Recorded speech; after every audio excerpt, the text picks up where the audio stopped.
நெஞ்சம் போல் கலங்கினான் இலங்கை வேந்தன்.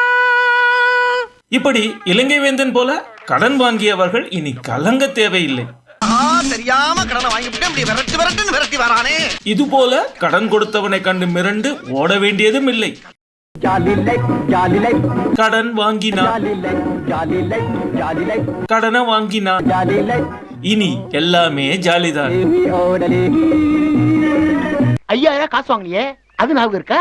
கடன் கொடுத்தவன் வந்து நம்ம கிட்ட எங்கடா பணம் என்று கேட்டா தில்லா நிக்கலாம். சொல்ல போனா என்ன மிரட்டுறியா அப்படின்னு ஒரு குரல் எழுப்பினாலே போதும், கடன் கொடுத்தவன் அலறி எடுத்துக்கொண்டு ஓடுவான். எப்படி எப்படி எப்படின்னு கேக்குறீங்களா? உங்க ஆர்வம் புரியுது.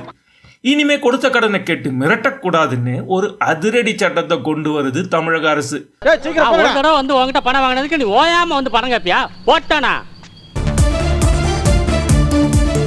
இந்த சட்டத்தின் சிறப்பை உணர்ந்து உடனடியாக அதுக்கு ஒப்புதல் வேற கொடுத்துட்டார் ஆளுநர்.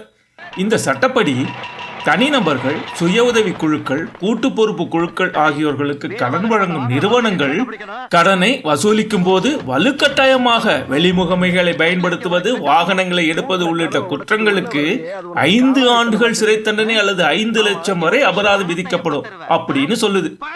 இப்ப சொல்லுங்க, எவனாச்சும் வந்து கொடுத்த கடனை மிரட்டி கேட்டுட முடியுமா? இல்ல நம்ம இஎம்ஐ கட்டாத வண்டியை தான் தூக்கிட முடியுமா? 4 மாசம் டியூ கட்டலனா வண்டியை தூக்காம என்ன பண்ணுவாங்க?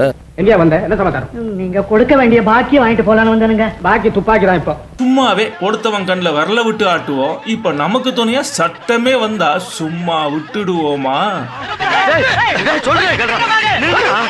5 லட்சம் கோடி கடன் வச்சிருக்கும் அரசுக்கு தான் கடன் வாங்கினவன் கஷ்டம் தெரியும். அதனால தான் இப்படி எல்லாம் சட்டம் வருது. கடன்கார அரசு வாழ்க.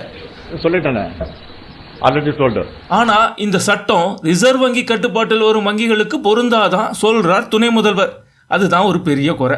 அவங்களையும் சேர்த்து விட்டுடுங்க சார். அது சரி, கடன் கொடுத்தவன் எப்படி வசூலிப்பான்? ஐசிஐஎஸ் பேங்க்ல இருந்து வந்திருக்கோம். சார் இல்லீங்களா?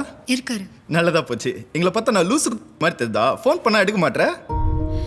அது நமக்கு தேவையில்லாத கவலை. என்றாலும் வீட்டு வாசல்ல வந்து நின்று ஐயா அம்மா அப்படின்னு கெஞ்சி கேட்டா வேணா ஏதோ போனா போகட்டுன்னு 5 10 போட்டு விடுங்க. அதை பொறுக்கிட்டு போய் அவன் கடன்ல கழிச்சிக்க வேண்டியதான். வாங்குறோம், கடனை வாங்குறோம், கடன் கொடுத்தவன ஓட விடுறோம். என்னடா உள்ள ஒண்ணுமே இல்ல? நான் தான் இல்ல இல்லன்னு தானே சொன்னேன். நீ தானே வம்பா விரட்டி வந்து பைக்குள்ள இறங்கி எல்லாம் பாக்குறீங்க.